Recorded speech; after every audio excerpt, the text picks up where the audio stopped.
probabilité en classe de 3e.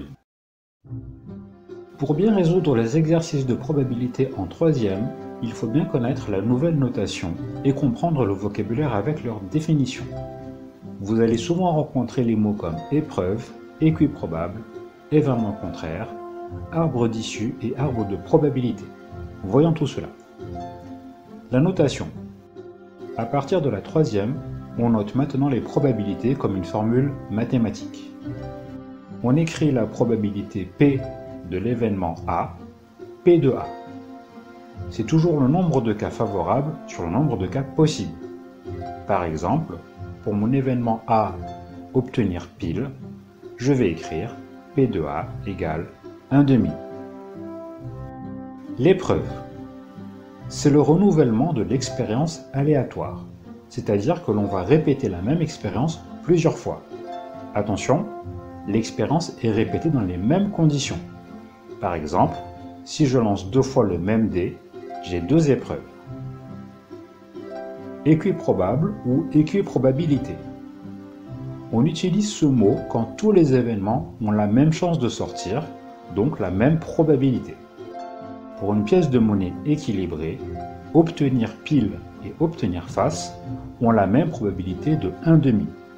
Ce sont donc des événements équiprobables.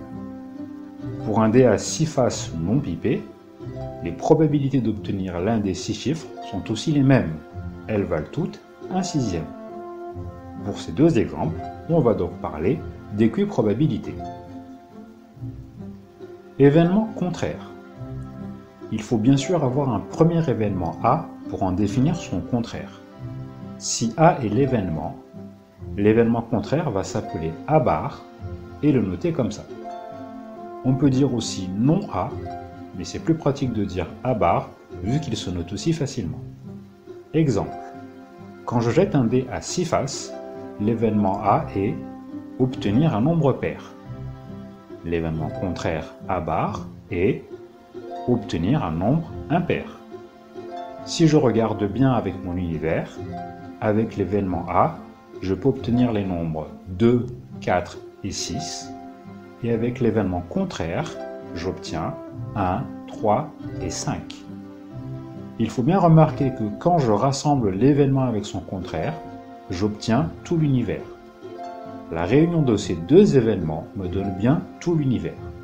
Autrement dit, j'aurai P de A plus P de A bar égale 1. Il faut bien retenir cette formule. Arbre d'issue et arbre de probabilité. Dans certains exercices, on va demander de décrire ou de réaliser des arbres. C'est une représentation graphique qui permet de comprendre facilement une situation de probabilité. L'arbre des issues, c'est un graphique qui représente toutes les issues, donc notre univers. Quand je jette ma pièce de monnaie, je n'ai que 2 issues possibles, pile ou face. L'arbre de probabilité. C'est un graphique qui va représenter toutes les probabilités. On l'utilise très souvent lorsqu'il y a plusieurs épreuves. Par exemple, si le jeu consiste à lancer 2 fois une pièce de monnaie, je vais écrire les probabilités pour la première épreuve. Je place d'abord mes 2 issues, pile et face. La pièce est équilibrée, donc les issues sont équiprobables. La probabilité est donc de 1/2 pour chaque issue. Pour le deuxième lancer, je vais avoir les mêmes possibilités pour chaque cas du premier lancer. Donc après chaque branche, je vais réécrire à nouveau mes 2 issues, pile et face.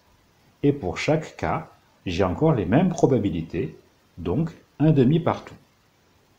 Maintenant, si je veux connaître la probabilité de obtenir face au lancer et pile au deuxième lancer, je multiplie les probabilités que je parcours sur mon arbre. Ici, j'aurai donc 1/2 fois 1/2 égale 1/4. Dans cet exemple, on remarque que toutes les probabilités sont équiprobables. Elles valent toutes 1/4. Faites bien attention, selon votre exercice, si les situations et les probabilités sont différentes. Ça y est, vous êtes prêts pour résoudre tous vos exercices de probabilité en classe de 3e. Prof à domicile 261. plus de vidéos, abonnez-vous.